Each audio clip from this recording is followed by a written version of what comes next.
بسم اللہ الرحمن الرحیم۔ سیرت النبی آپ کی خدمت میں عرض کر رہے تھے، شہادت تک بات پہنچی۔ آج موضوع ہے ازدواج یعنی شادی۔ رشتہ ازدواج کے بارے میں عام جو تصور کیا جاتا ہے معاشرتی اعتبار سے اور عموماً لوگوں کے اذہان میں بھی یہ بات ہوتی ہے کہ صرف جنسی خواہش کو پورا کرنا یہی شادی کا مقصد ہے۔ حالانکہ اسلام نے جہاں جنسی سکون کے لیے بات کی ہے وہاں پر صرف جنس کی بات نہیں ہے، سکون کا بھی لفظ استعمال کیا ہے۔ اور تعدد ازدواج صرف خواہشات کے اوپر نہیں ہے کہ جنسی خواہش کی زیادہ ہونے کی وجہ سے زوجات کا زیادہ ہونا یہ سبب بنتا ہے، نہیں۔ ہمارے پیغمبر پر جو اعتراض کیا جاتا ہے کفر کی طرف سے، اور بعض لوگ بھی اپنے ہی مسلمان کرتے ہیں کہ رسول اللہ کیوں یہ اتنیاں شادیاں کی تھیں، 12 11 13 مختلف تاریخ میں جو تعداد بتائی جاتی ہے، اس کا جواب یہی ہے کہ پیغمبر کو اگر جو شادی وہ کر رہے ہیں، ٹھیک ہے، کوئی بوڑھی ہے، کوئی بیوہ ہے، تو ان کو سہارا دینے کے لیے کیا ہے، کیونکہ ان کے شوہر مثلا کسی کا شہید ہو گیا، کسی کا بیماری کی وجہ سے فوت ہو گیا، اس خاتون کا کوئی اور سہارا نہیں تھا، رسول اللہ نے اس سے عقد کر لیا، اور اسلام نے بھی اس کو صحیح سمجھا ہے۔ دیکھیے ایک بات، دوسری نماز شب جو پیغمبر اسلام پر واجب قرار دی گئی ہے اور امت پر مستحب قرار دی گئی، اگر رسول اللہ نعوذ باللہ اگر جنسی خواہش کے ہوتے تو انسان تو وہ پھر ایسی واجبات کو ترک کر دیتا، بہت سارے واجبات رہ جاتے کہ جنسی خواہش پورے کر رہے ہیں اور اتنی خواتین نہیں، یہ نہیں ہو سکتا، اور یہ بہرحال محال ہے یہ چیز۔ سب سے پہلے رسول اللہ نے جناب خدیجۃ الکبریٰ سلام اللہ علیہا سے عقد کیا، روایات کے مطابق 40 سال کی تھی، نہیں، یہ 40 سال والی کوئی بات نہیں ہے اور یہ صحیح روایت نہیں ہے۔ عموماً یہی کہا گیا ہے کہ جو شیعہ نے علماء نے تحریر کیا وہ یہ کہا ہے کہ جناب خدیجہ کا سن مبارک اس وقت 28 سال تھا اور رسول اللہ اس وقت 25 سال کے تھے۔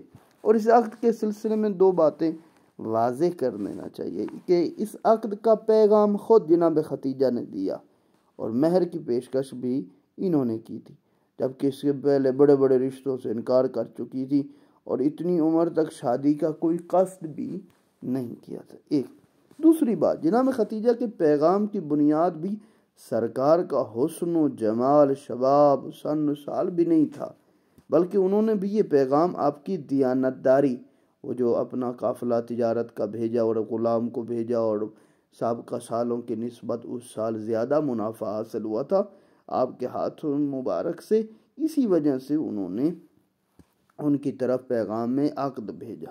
ایک جناب خدیجہ، دوسری جناب سودا بنت زمعہ، یہ خاتون سکران بن عمرو کی زوجہ تھی، ابتدائی دور میں اسلام لائی تھی، مکہ کے حالات کی بنا پر شوہر کے ساتھ حبشہ کی طرف ہجرت کی، وہیں شوہر کا انتقال ہو گیا۔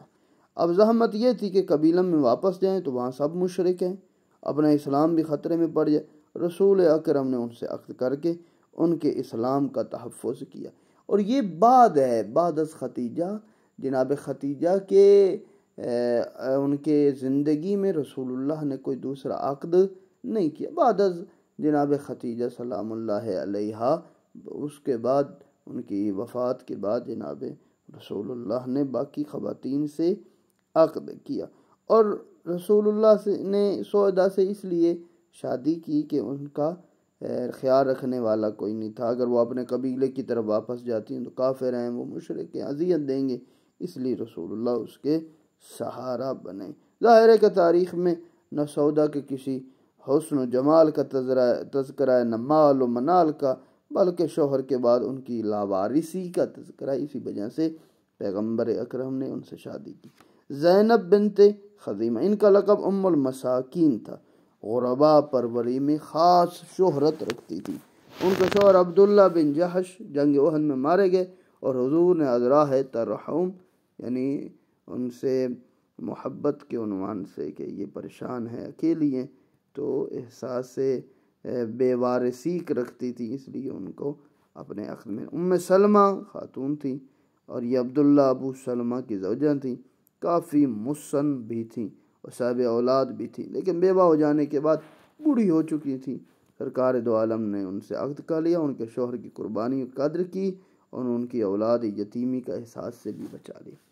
صفیہ بنت حی، ان کا شوہر روز خیبر قتل ہو گیا تھا، یہ گرفتار ہو کر آئی تھی تو اب انہوں نے آزاد کر کے ان سے عقد کر لیا۔ جویریہ بنت الحارث، یہ بھی جنگ مستلق کے گرفتار شدگان میں تھیں، جہاں پر بہت سارے قیدی تھے، ان میں سے ایک یہ بھی تھیں، اور قبیلے کے 200 قیدی اور بھی تھے، لیکن حضور نے انہیں آزاد کر ان سے عقد کر لیا۔ سارے مسلمانوں نے تمام قیدیوں کو آزاد کیا، ان کے قبیلے کے بے شمار لوگ مسلمان ہو گئے۔ میمونہ بنت الحارث، انہوں بھی شوہر کے مرنے کے بعد اپنے آپ کو سرکار دو عالم کے حوالے ہبہ کر دیا، اپنے آپ کو کہا کہ یا رسول اللہ، میں اپنے آپ کو آپ کے لیے ہبہ کرتی ہوں، یعنی مجھے کہیں جانے کی ضرورت ہے، میں آپ کی ہی خادم بن کے رہنا چاہتی ہوں۔ پھر ام حبیبہ رملہ بنت ابو سفیان خاتون تھی، یہ عبید اللہ بن جحش کی زوجہ تھی، اس کے ساتھ بھی ہجرت حبشہ میں شریک ہوئی، وہاں کے حالات دیکھ کر عیسائی ہو گیا، انہیں واپس بلا کر ان سے عقد کر لیا، اور یہ بھی انہی کی رسول اللہ کی بیوی تھی۔ حفصہ بنت عمر، ان کا شوہر خصیص بن حذاقہ جنگ بدر میں آپ نے بھی ان سے عقد اسی وجہ سے کیا۔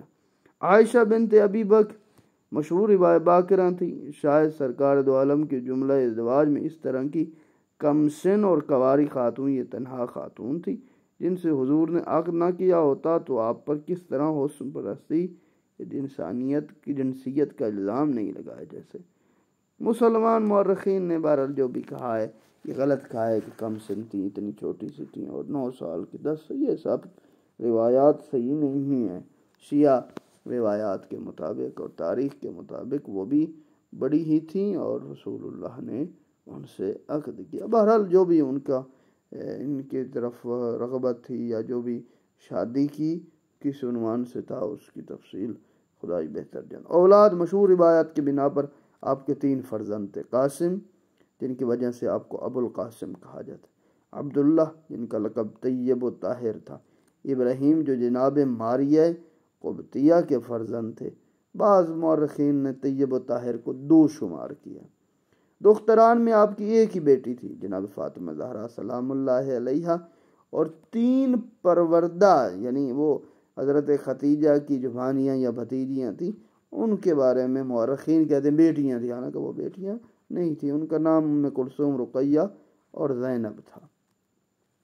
اور اسی طرح جناب ابراہیم تھے، ان کے بیٹے قاسم تھے، عبداللہ تھے، یہ ان کی وفات ہوگی اور اس کے بعد جناب زہرا سلام اللہ علیہا کی ولادت ہوئی۔ اقربا، شیخ تبسسی یعنی ان کے اپنے ہی رشتہ داروں میں جو جناب عبد المطلب کی اولاد میں آپ کے 9 چچا تھے، حارث تھا، زبیر تھا، ابو طالب، حمزہ، زرار، مقوم، ابو لہب، عباس اور قیداق نامی یہ شخصیات تھے، یہ اقربا میں شامل ہوتے ہیں۔ امات رسول، اعمام کے علاوہ رسول کے 6 امات تھیں، یعنی پھپھیاں تھیں جن کی مائیں مختلف تھیں، امیمہ، ام حکیم، برہ، عاتقہ، صفیہ، عروہ، اور یہ ان کی جو خاندان تھا اسی اعتبار سے تھا، بڑا ہی عظیم خاندان تھا، بہت بڑا تھا، صاحب منصب تھے، صاحب عزت تھے، صاحب مال تھے، سب کچھ ان کے پاس تھا۔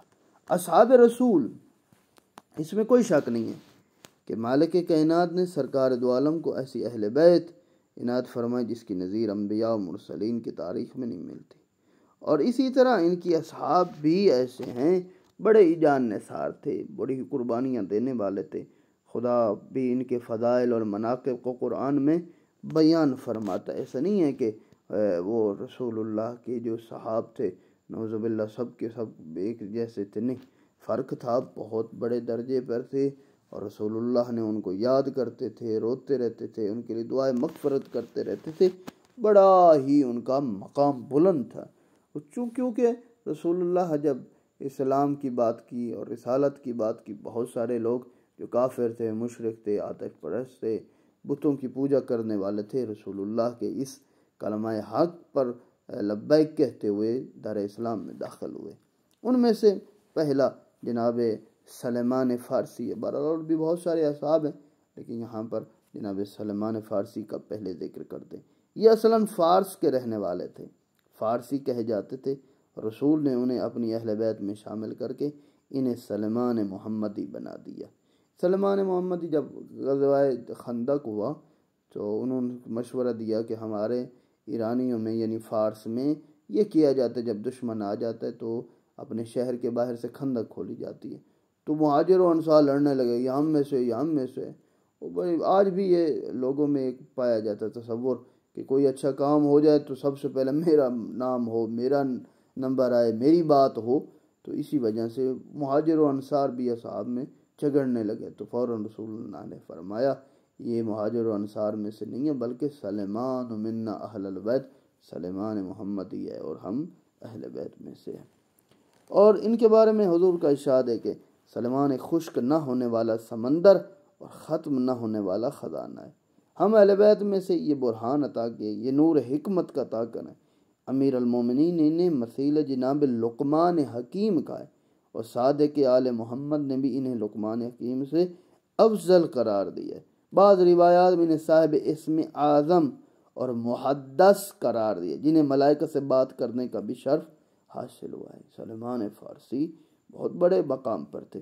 رسول اللہ کو جن 4 افراد سے محبت کا حکم دیا گیا اور جنت جن 4 افراد کے مشتاق تھی، ان میں سلیمان کا بھی نام شامل ہے۔ اور اسی طرح ایک مرتبہ خلیفہ ثانی نے سلیمان سے ان کا حسب و نسب دریافت کیا تو فرمایا کہ میں گمراہ تھا، رسول نے مجھے ہدایت دی، نادار تھا، پروردگار ان کے ذریعے مجھے غنی کر دی، غلام تھا، معبود نے آزاد کرا دی، یہی ہے میرا حسب و نسب، اب میرا کوئی رشتہ سرکار دو عالم کے لوگ کسی شخص سے نہیں ہے۔ حالانکہ وہ جو پوچھنے والا تھا وہ جس انداز میں پوچھ رہا تھا، آپ سب سمجھ رہے ہیں کہ کس انداز میں پوچھ۔ جنگ خندق کا جو مشورہ دینے والا سلیمان فارسی تھے، اور 36 ہجری میں مدائن میں انتقال فرمایا۔ امیر المومنین نے راتوں رات مدینہ سے مدائن تشریف لا کر غسل و کفن دیا۔ نماز جنازہ میں جعفر طیار، جناب خضر علیہ السلام بھی شریک ہوئے، اور ہزاروں ملائکہ نے نماز جنازہ ادا کی۔ سلیمان فارسی کا بہت بڑا مقام ہے، خداوند متعال ان کو اور اعلیٰ علیین میں جگہ عنایت فرمائے۔ جناب ابو ذر، جندب بن جنادہ نام تھا، ابو ذر کنیت تھی، 3 4 یا 5 مسلمان تھے۔ اسلام لانے کے بعد اپنے علاقے میں واپس چلے گئے، اس لیے بدر و احد و خندق میں شریک نہیں ہو سکے تھے۔ سلیمان محمدی کے بعد دوسرے درجے کے صاحب ایمان تھے۔ رسول اکرم نے انہیں اپنی امت میں شبیہ عیسیٰ بن مریم قرار دی، زیر آسمان بالائے زمین ہر شخص سے زیادہ سچا قرار دیا۔ علی، سلیمان، مقدار، ابو ذر اور جن افراد کی محبت کا رسول کا حکم دیا گیا تھا ان کی جنت مستحق تھی، یعنی یہ بھی شخصیات تھیں۔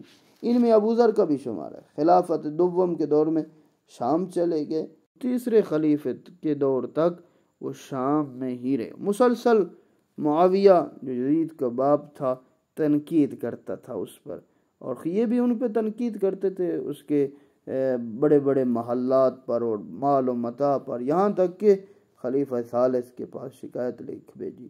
انہوں نے مدینہ طلب کر لیا۔ معاویہ نے حسب الحکم اس اونٹ پر ایسے رہنما کے ساتھ مدینہ روانہ کیا۔ مدینے پہنچتے پہنچتے پڈلیوں کا گوشت جدا ہو گیا تھا۔ یہاں آ کر عثمان کے طرز عمل پر تنقید کی، جس کے نتیجے میں ربضہ کی طرف شہر بدر کر دیے۔ اعلان ہو گیا کوئی رخصت کرنے کے لیے بھی نہ جائے، لیکن امیر المومنین اپنے فرزندوں کے ساتھ ابو ذر کو الوداع کہنے کے لیے آئے۔ ابو ذر اس حال میں ربضہ پہنچے کہ راستے میں فرزند ذر کا انتقال ہو گیا، یعنی ابو ذر کا انتقال ہو گیا۔ ربضہ پہنچ کر زوجہ نے ساتھ چھوڑ دیا، بالآخر خود بھی انتقال فرما گئے۔ ایک دختر ساتھ تھی، اس نے سر راہ کھڑے ہو کر آنے والے قافلے کو باخبر کیا۔ سردار قافلہ مالک اشتر تھا، جس نے آ کے غسل و کفن دیا، اور عبداللہ بن مسعود نے نماز جنازہ پڑھائی۔ رسول اکرم کا یہ محترم اور صادق اللہجہ صحابی کو سپرد خاک کیا گیا۔ مالک اشتر کے بیان کے مطابق ابو ذر کو 4000 درہم کا قیمتی کفن دیا گیا تھا۔ اس طرح رسول کی پیشن گوئی بھی صحیح ثابت ہوئی۔ کہا تھا اے ابو ذر، تجھے بیابان میں اکیلے میں موت آئے گی، تجھے اکیلے ہی دفن کیا جائے گا، اور تجھے غسل و کفن دینے کے بعد تیری جنازہ بھی ہوگی۔ اور اسی طرح ہوا، رسول اللہ کی پیشن گوئی پوری سچی ہوئی۔ اور حضرت ابو ذر نے ہمیشہ حق بات کی، ہمیشہ ہی طاغوت کا مقابلہ، کسی کی بری شے کو دیکھتے یا ناجائز طریقے سے حکومت کے مال میں تصرف کرنے والے کو دیکھتے اسے روکتے اور ٹوکتے اور احتجاج کرتے۔ اس لیے خلیفہ ثالث کے سامنے احتجاج کیا، معاویہ کے سامنے احتجاج کیا کہ تم لوگ غلط کر رہے ہو، اور یہ مال بیت المال ہے، لوگوں کا مال ہے، اس طرح تصرف مت کرو کہ اپنی من مانیوں سے تم تقسیم کرتے پھرو۔